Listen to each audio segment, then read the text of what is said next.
E acaba de explodir a notícia, pessoal, de que o ministro Alexandre de Moraes deu 24 horas para a defesa de Bolsonaro explicar o porquê de Nicolas Ferreira estar usando o celular durante a conversa com Jair Bolsonaro durante a visita na última sexta-feira, dia 21 de novembro. A decisão ocorre após a pressão da sociedade para que a justiça reagisse e pudesse descobrir se houve algum plano formado junto com Nicolas Ferreira para que Jair Bolsonaro fugisse de sua casa, pois era o que estava sendo especulado. Agora tem 24 horas a defesa de Jair Bolsonaro para explicar e provar o porquê Nicolas Ferreira estava usando o celular durante a visita a Jair Bolsonaro. Nicolas, inclusive, apareceu em suas redes sociais após ficar sabendo da decisão do ministro Alexandre de Moraes, da exigência do ministro Alexandre de Moraes, se vitimizando e dizendo que é mais um caso de gravidade institucional e que não é justiça, é um teatro para intimidar. Segundo ele, tudo que ele fez dentro da casa de Jair Bolsonaro foi dentro da normalidade da atividade parlamentar dele e que Bolsonaro não teve acesso ao celular. O que vocês acham? Vai deixando sua opinião aqui abaixo. E os bolsonaristas ainda não engoliram a delação de Cid.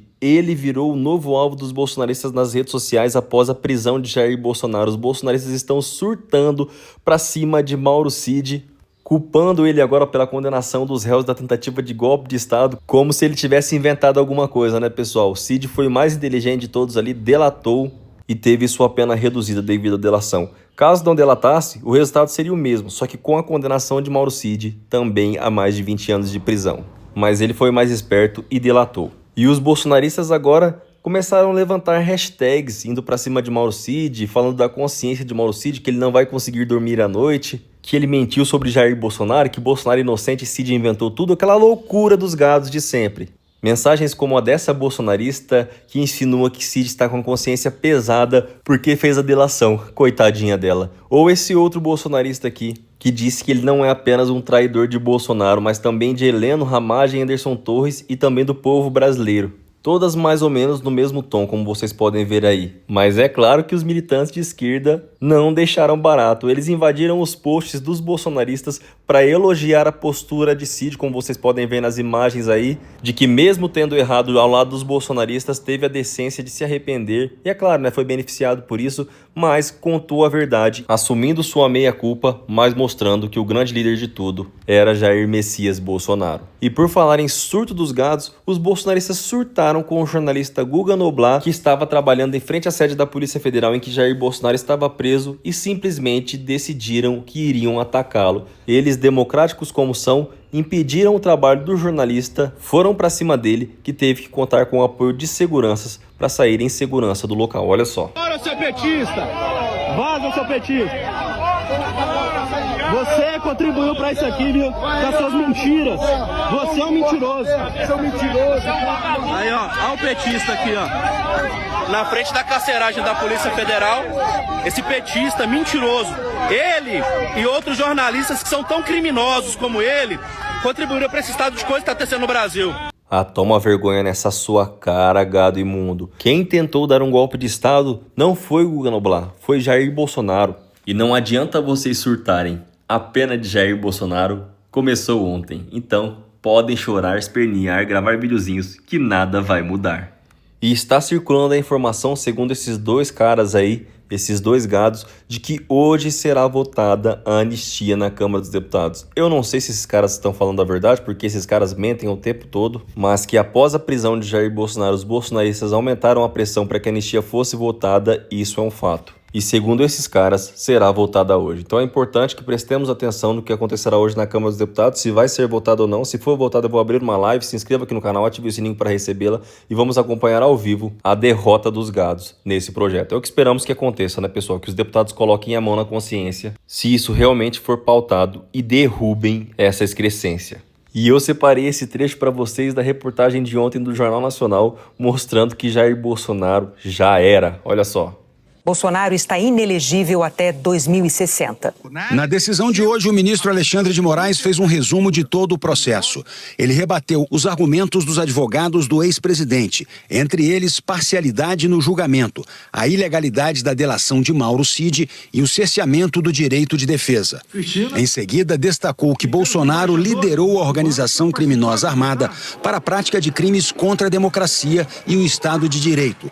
E listou as provas existentes no processo.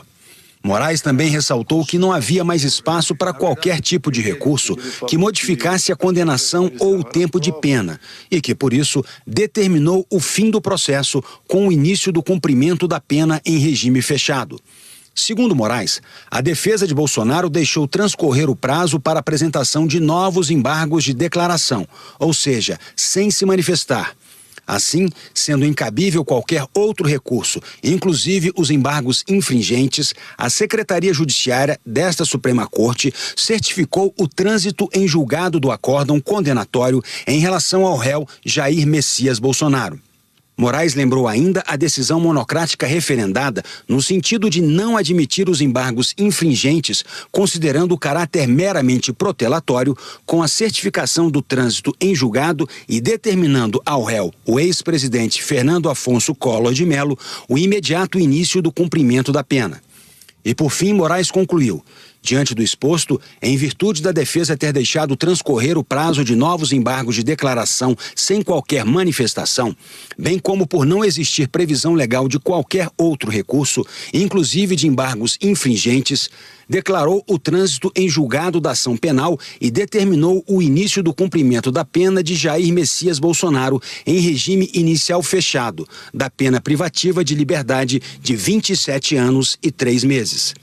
Moraes determinou também que o mandado de prisão do ex-presidente deverá ser cumprido na Superintendência Regional da Polícia Federal, no Distrito Federal. Desde sábado, Jair Bolsonaro está preso nesta sala especial da Superintendência. Tem 12 metros quadrados, recém-reformada, com banheiro privativo, televisão, ar-condicionado, frigobar e uma janela. O ministro Alexandre de Moraes autorizou a prisão preventiva ao considerar alto o risco de fuga e por Bolsonaro ter violado a tornozeleira eletrônica. Jair Bolsonaro já está inelegível desde 2023 por abuso de poder político e uso indevido dos meios de comunicação. Um ano antes, Bolsonaro se reuniu no Palácio da Alvorada com embaixadores e fez acusações sem prova contra o sistema eleitoral. Hoje, antes das decisões do ministro Alexandre de Moraes serem publicadas, o ex-presidente recebeu a visita de 2 filhos. O senador Flávio Bolsonaro, do PL, foi o primeiro a estar com o pai. Em seguida, foi a vez do vereador no Rio de Janeiro, Carlos Bolsonaro, também do PL. Cada um conversou separadamente por meia hora com o ex-presidente. E assim encerramos mais esse vídeo, pessoal. Muito obrigado a todos que assistiram até aqui. Não saia do vídeo sem deixar o seu like, preciso muito do seu apoio, curte. É claro, comenta aqui abaixo para ajudar a engajar o vídeo, o que você achou das notícias e que se quiser fortalecer de forma financeira, o nosso Pix é esse que está aqui em cima. Muito obrigado a todos, se inscreva no canal que logo mais eu volto com mais notícias. E importante, se tiver hoje a votação da anistia mesmo, como alguns bolsonaristas estão dizendo, eu vou abrir uma live ao vivo. Então é importante que você se inscreva no canal para receber assim que eu postar essa live, que eu iniciar essa live. Logo mais a gente volta, um abraço a todos e até mais.